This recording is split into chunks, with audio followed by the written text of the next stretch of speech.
పెళ్ళైనా పండగైనా వేడుక ఏదైనా పట్టుచీరల ప్రత్యేక వేదిక వారాహి సిల్క్స్. నమస్తే, వెల్కమ్ టు సుమన్ టీవీ. నేను పద్మిని. ప్రస్తుతంతో పాటు ప్రముఖ ఆధ్యాత్మికవేత్త, ప్రముఖ న్యూమరాలజిస్ట్, లక్ష్మీ నరసింహస్వామి ఉపాసకులు శ్రీమతి స్రవంతి గారు ఉన్నారు. మాట్లాడదాం. అక్క నమస్తే. అక్క నమస్తే పద్మిని. ఇంట్లో ఫైనాన్షియల్ ఇష్యూస్ కనుక ఉంటే, అంటే ఆర్థిక పరమైనటువంటి ఇబ్బందులు ఉంటే, ఇప్పుడు ఎవరో మహానుభావుడు అన్నట్టు ప్రతి సంబంధం కూడా ఆర్థిక సంబంధమే. ఆర్థికం అంటే డబ్బుతో రిలేట్ అయి ఉంది, అంతే కదా. నేను ప్రేమిస్తున్నానంటే కడుపు నిండే పరిస్థితి ఉండదు. ఓ పూట నిండుతుందేమో, రెండో పూట మాత్రం వాయిస్తుంది. సో డెఫినెట్గా ప్రేమని ప్రేమించటం ఓకే, కానీ అది ఎట్లా మనం మాటతో చెప్తే సరిపోదు కదా. మన ఎఫర్ట్స్ ఉండాలి. వాళ్ళని సంతోషంగా చూసుకోగలిగినప్పుడు మాత్రమే దానికి వాల్యూ ఉంటుంది. ఇది ఎవరు ఒప్పుకున్నా ఒప్పుకోకపోయినా ఇది పచ్చి నిజం కదా. ఈ అంటే నేను అడగదలుచుకుంది ఏమిటి అంటే, ఈ ఆర్థిక సమస్యల రీత్యా డెఫినెట్గా ఇంట్లో భార్యాభర్తల మధ్య ఆ డిస్టెన్స్ అనేది పెరిగిపోవటం అనేది చాలా ఇళ్లల్లో జరుగుతున్నటువంటి అంశం. మరి ఎవరిని చూసినా భార్యాభర్తల గురించి ఒకవేళ లక్ష్మీనారాయణలాగా సీతారాముల్లాగా కలిసి ఉండండి, లేదంటే పార్వతీ పరమేశ్వర్లాగా కలిసి ఉండండి అని చెప్తూ ఉంటారు. మరి వీరి ఆరాధన చేసుకుంటూ ఈ సమస్యల నుంచి బయటపడే విధానం ఏదైనా ఉందా, చెప్తారా? తప్పకుండా చెప్తాను. పెళ్లి చేసేటప్పుడే పెళ్లి కూతుర్ని లక్ష్మీదేవిగా, పెళ్లి కొడుకుని శ్రీ మహావిష్ణు స్వరూపంగా మనము అనుకుంటాం. 16 రోజుల పండగ వరకు వాళ్ళు అదే కదా, వాళ్ళు అంతే. అందుకే అంత చిన్నవాడైనా సరే మరి కాళ్ళు కడిగి తల మీద జల్లుకోవడం ఎందుకు, కన్యాదానం చేసే ఆయన అనగదా.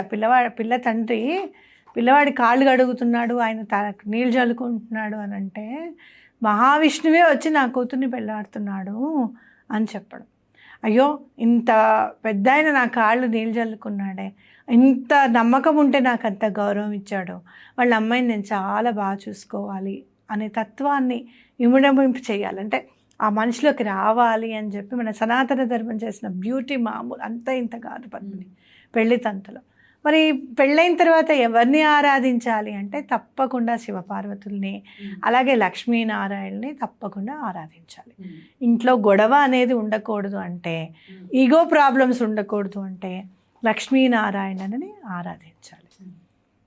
నాకు అనిపిస్తుంది అంత లక్ష్మీదేవి కదా ఆవిడ. మొత్తం అంతా అక్కడ చూడు, ఆయనేమో వ్యూహలక్ష్మి కిందకి చక్కగా వక్షస్థలం మీద ప్లేస్ ఇచ్చాడు. వ్యూహము అంటే ఏంటంటే వాళ్ళు డబ్బు వచ్చేస్తుంది, అమ్మాయి ఏం చేద్దాం ఏంటో ప్లానింగ్ అంతా నువ్వే చూడాలి, ఈ కొండ మీద ఇంత డబ్బు నేను ఎలా మెయింటైన్ చేస్తాను, నేను చూసుకుంటూనే ఉన్నాను, గంట పడుకోబెడుతున్నారు, ఇలా పడుకోబెడతారు, కునుకు పట్టే లోపల లేండి ఆయన అని చెప్పి లేపేస్తున్నారు. కౌసల్య సుప్రజారామ అంటూ లేపేస్తారు. మళ్ళీ తల్లిని పిలిచేసరికి మెలకు అంటున్నాను. ఇప్పుడే కదా మెట్లు దిగి పైకి వచ్చాను, మళ్ళీ లేపేస్తున్నారు. అలా అంత బిజీ షెడ్యూల్లో వ్యూహం అంటే ప్లానింగ్ మొత్తం అమ్మవారికి ఇచ్చారు.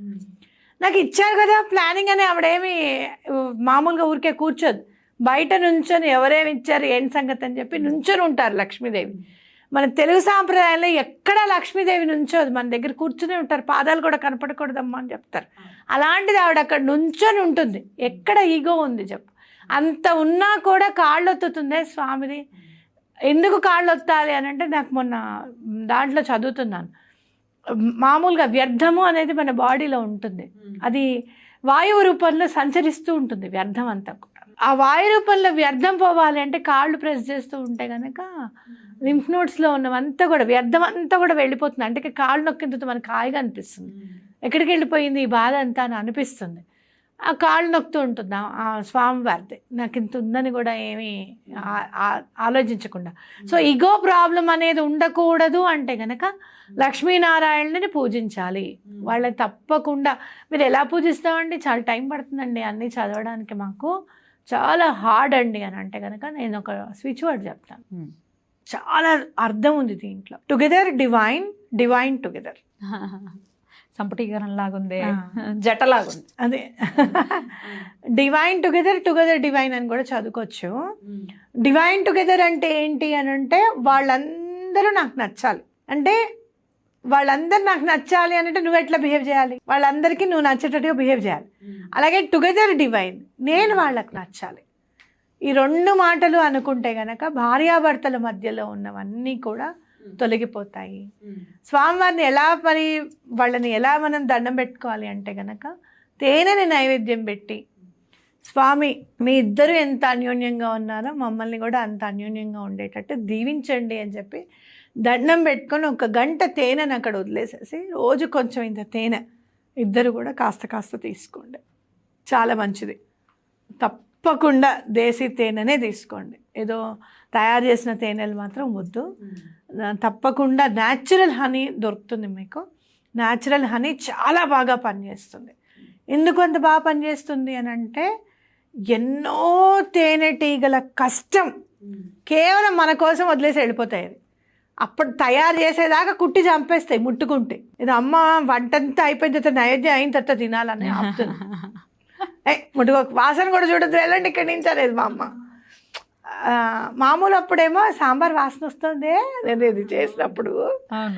ఈ దేవుడికి వంట చేసేటప్పుడు మాత్రం అమ్మ ఏదన్నా సువాసన అనిపిస్తే కూడాను చెప్పకండి, మాట్లాడకండి అలా. నేను అంటే అమ్మలాగానే అక్కడ తేనెటీగలు కూడా తయారు చేసేదాకా ఆగండి రా, ఇప్పుడు ముట్టుకోకూడదు అని అవంతా వదిలేసి వెళ్ళిపోతాయి. చూసావా, నేచర్ గిఫ్ట్గా ఇచ్చింది అనమాట.